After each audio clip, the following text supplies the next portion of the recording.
Hey yo guys, what's up and welcome back to Toe Tags Metal Reviews. And today I'm getting an album review of For Victory by Bolt Thrower.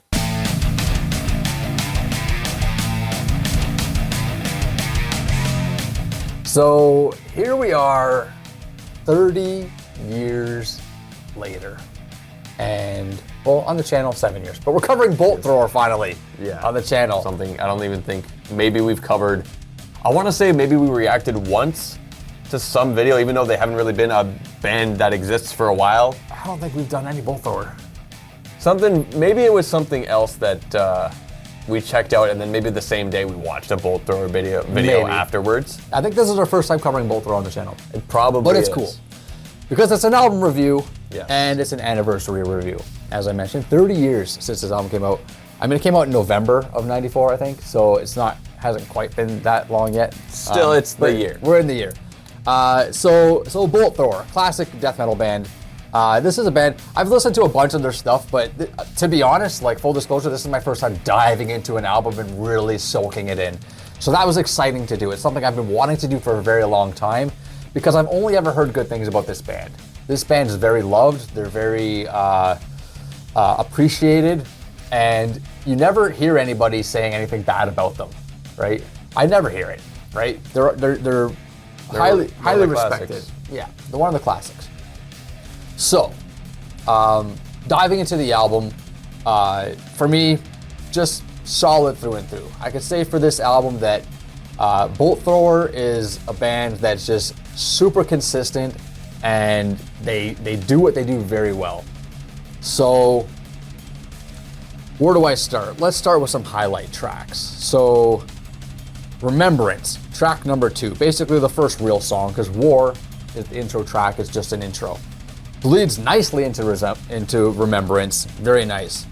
So one thing I like about Remembrance is how the riffs change every few bars, but they never really stray that far from each other, which kind of gives the song a cool identity, but it keeps it from being stagnant. Okay, because a lot of times you might find a song with a good riff, but it rides the riff a little too long, right? When they change things up, it keeps it fresh, and you get good riffs, and it doesn't get boring. So they do a very good job at that. You got some pinch harmonics in there, adds a little bit of extra character. The breakdown at the end fades out, which is something that became a little bit of an issue for me, the fade outs. The first half of the album, every song basically fades out. And I'm like, are they gonna do that again? Oh, they did it again. Are they gonna do that again? And then they did it again. I never really noticed that. I mean, only on like 1 or 2 songs, but not like, I guess there was more than I thought. Track number 2, 3, 4, 5, those songs all fade out. And then track 6, 7, 8, 9 don't fade out. So like basically the half first half. album. Yeah, first half of the album fades out, second half of the album doesn't fade out. So at first I was a little bit scared. I was like, oh no, are they gonna do it on every song? And then they stopped. I was like, thank God. And it's not even that like they're not riding out a groove. A lot of times like just the track fades out, not the groove, if that makes sense. Yeah, like they're still playing and it fades out on them playing that groove. Yeah, some songs don't do that. Some songs they have a conclusion to the track, but the track itself fades out. It's a little bit hard to explain. Like as they'll finish the track, yeah, but it'll fade out as they're doing it. So when you hear the ending, it's like pretty quiet by then. Exactly. So next good track for me is the title track, For Victory. I thought this was a great track. I love how it switches between this alt-picked tremolo style riff and then a more mellow, slow groove. I wish the solo was a bit more eventful. It ends with a really cool whammy harmonic. Again, the song fades out, so it had me a bit nervous, but just overall fun song, great riffs. I love when that song is just fading out. We will remember them. Yeah. Every time that part comes, look, I love that song too. I think the title track's awesome, but like every time that part comes on at the end, like, yeah, this is sick. Yeah. And then the strongest part on the album for me is a 3-song stretch between tracks 6 to 8. Lest We Forget, Silent Demise, and Forever Fallen. Those 3 songs, easily for me the highlights on the album, and it's great that they're all 3 kind of back to back because I get a nice chunk of the album that's just super solid listening right there. So Lest We Forget, it intros with like just some groovy death metal, just really groovy stuff. I like the lead and rhythm guitars really complementing each other. Some of the riffs on this song reminded me of some later Metallica stuff, like maybe something off Hardwired, for example, which I thought was interesting. It made me wonder maybe if Metallica has Bolt Thrower in their repertoire of inspirations. Like, who knows? Because I know Metallica's been inspired by a lot of bands. They've never mentioned Bolt Thrower before that I know of. I mean, this band's been, making albums since the 80s. This album in particular came out at a time where Metallica had really developed their sound already.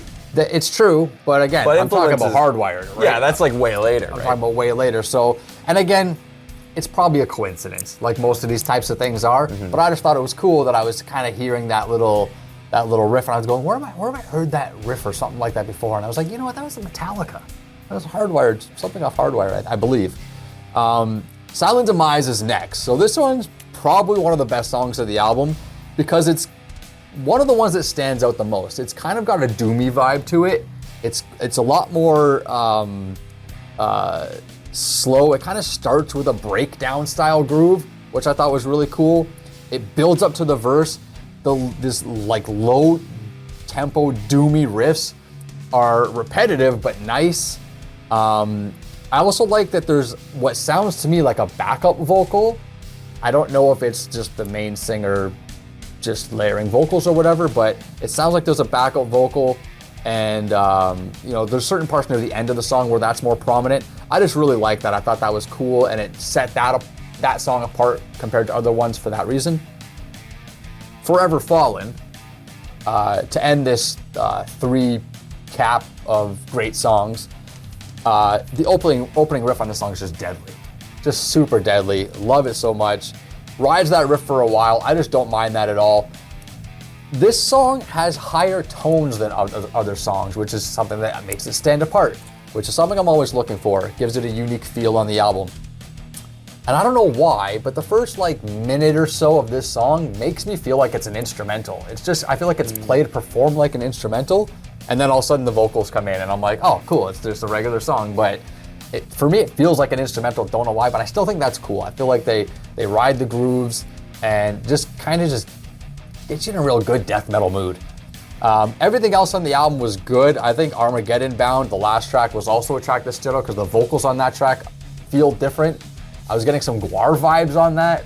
I mean, both Gwar and Bolt Thrower were both kind of up and coming at the same time. So I think that's another coincidence, but vocally and instrumentally, I was being reminded of Gwar.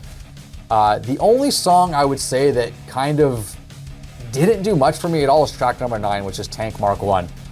I think the riffs are good as usual, but the song just didn't do anything for me other than that. Every song has got good riffs, right? That's kind of a known staple for the band. But that song is probably the weakest on the album. Not bad by any means, but yeah. It's funny you say that about Tank Mark 1, because that was one of the songs that stood out more so to me. Not one of the absolute best tracks, but I found myself listening to this album and sometimes I'd be like, yeah, this one's sick. What is this? Oh, it's Tank Mark 1. Okay, yeah, it's a nice song. So I actually like that song quite a bit. But as for my favorites are considered, I think War is a sick intro track. You have this nasty groove that's going, it hypes you up, oh, this is some cool stuff, and then a gunshot to kick off the album into Remembrance. That is such an awesome transition, especially for a war-themed album. Yeah. Loved that. So every time I put it on, yeah, War is cool, yeah, Remembrance, let's go. Loved that track. Super duper awesome, great way to open the album. The riff that happens at the 1 minute mark there, super duper awesome, especially after the fast section, and then it starts to get faster. Awesome stuff there. It's interesting because an album like this is essentially an old school death metal album. And I know I've had struggles getting into old school death metal. This one does not sound like those because I feel like this one is a lot more structured. This one actually has more variety in the riffs. The mix is fine. I was totally okay with the mix because I know a lot of the old school death metal stuff has like this garbage basement mix that just totally, you cannot even tell what's happening. I can't stand that. But I enjoyed the mix here. It was good enough for me. I love the title track as well. Every time that comes on, I thought that was a really cool track, especially what I mentioned about the ending there. I like that too. I did kind of find though that there were some songs on this album that kind of just came and went. Not to say that they were bad by any means, they were just kind of there. You know, so a song, for example, like When Glory Beckons, it wasn't bad, but it just wasn't like super duper notable or anything. Lest We Forget is another song that only really stuck out to me because of the chorus. When you'd say Lest We Forget, Yeah. that part stuck out to me a little bit. I would notice it and be like, yeah, this is Lest We Forget. I kind of like that song. As Armageddon Bound, that's a really good example of how this band shifts around in the songs. You mentioned that they won't ride on one groove forever. They'll play a groove and then they'll kind of switch it up to something else. Yeah. It's a good example of that because it starts one way that's kind of like faster, and then by the time you get to the end of that song, you're like, this is nothing like how it started. Like, it's like a completely different song at that point.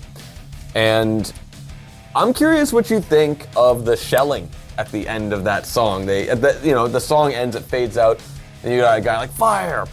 I'm just curious. Artillery strikes. I thought it was cool. I thought it was a cool way to end the album. And another cool thing about it is the fact that if you're looping the album, the next song is War, and having those shells, the artillery going off, and then War kicks off. It's a nice loop. It's a nice loop, right? Yeah, I thought the shelling was pretty cool at the end of the album to cap it off for an album like this. Yeah. But I really do like the halfway point of that song onward when it changes up the rhythm. I really, really started to enjoy it as Armageddon Bound that way. So it's an interesting thing with this album because there are some pretty damn cool stuff, but not all of it is like mind-blowing, but it's still like, it's strong. Like it's strong and steady, yeah. It's an album you can put on and just enjoy the whole thing. Some of the best, this might sound weird coming out, but some of the best background music I've heard. And what I mean by that is that you can put on an album as a background thing and it's just whatever. I put this on in the background and I'm really enjoying just having this in my ear as I'm working on something. Yeah. Like, without having to focus on it. But then when I do focus on it, there are a few individual tracks where I think, yeah, that one is super sick. I like that. So, yeah, like it's a strong album, and it's impressive because, you think old school death metal, like there's kind of like that stigma of like kind of sounding music. This is a lot cleaner sounding than you would expect old school death metal to be. Yeah. I mean, from my perspective, there's different kinds of old school death metal, right? There's like, this to me is just like standard death metal, but then there's, I guess, more brutal death metal, which is the stuff that sounds a little bit more basement-y. But yeah, I know what you mean. It's definitely like back in the 90s, especially like 94 was like the big surge of Norwegian black metal, for example. Like all that stuff sounded very messy on tapes. So yeah, I definitely see where you're coming from.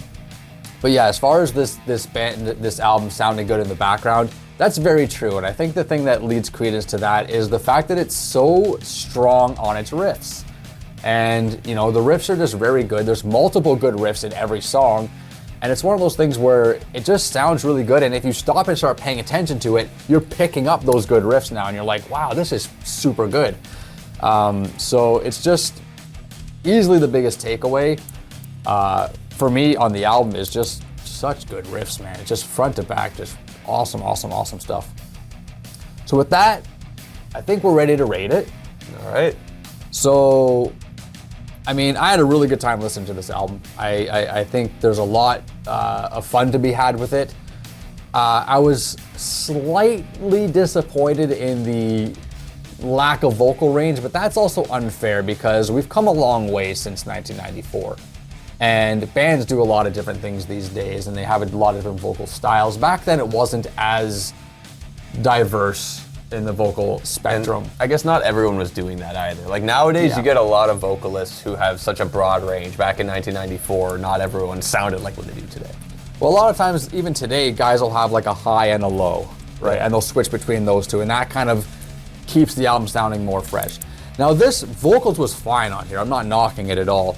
And I think that the saving grace was Armageddon Bound, how the vocals were just different in that song. And also, I think I did mention the background vocals in Silent Demise as well. So there was stuff there that did freshen it up a bit. So it kind of saved itself on something that I was kind of holding a bit of a grudge against. But honestly, not that big of a deal.